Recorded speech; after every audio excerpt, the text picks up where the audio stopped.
Hello बच्चों। यहाँ लिखा है uniform rod of mass 2 kg length L is suspended by two smooth hinge 1 and 2 as shown in the figure. The force F is equals to 4 Newton is applied downward at a distance L by 4 from hinge 2. ठीक है। Due to the force F, hinge 2 breaks. At this instant, application of force is also removed. अच्छा, जैसे ही hinge टूटा हमने force F तुरंत का तुरंत हटा लिया। The rod starts rotate downward about hinge 1. पूछा गया the reaction at hinge 1 just after breaking the hinge 2.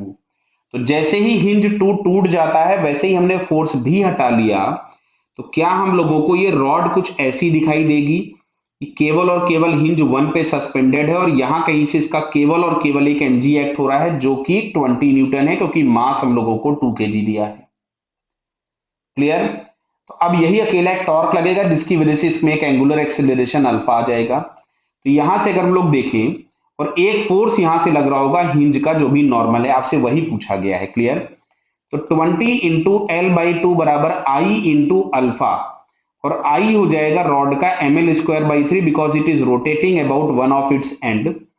L से एल कैंसल हो गया, यहां से हमारे पास ये आ गया 10 इज इक्वल्स टू एम दिया गया था 2, तो ये आ रहा है 2/3 L इंटू अल्फा। तो अल्फा इज इक्वल्स टू हमारे पास यहां से इसको मैंने 5 कर दिया, तो फाइनली हमारे पास आता है 15/L रेडियन पर सेकेंड स्क्वायर। ये हमारे पास हो गया अल्फा।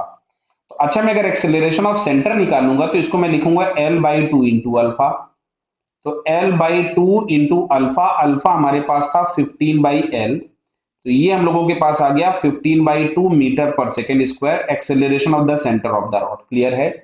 अब अच्छा, अगर हम ट्रांसलेशनल मोशन के लिए इक्वेशन लिखें तो ट्रांसलेशनल मोशन के लिए इक्वेशन लिखिएगा तो mg minus N is equal to m into A C.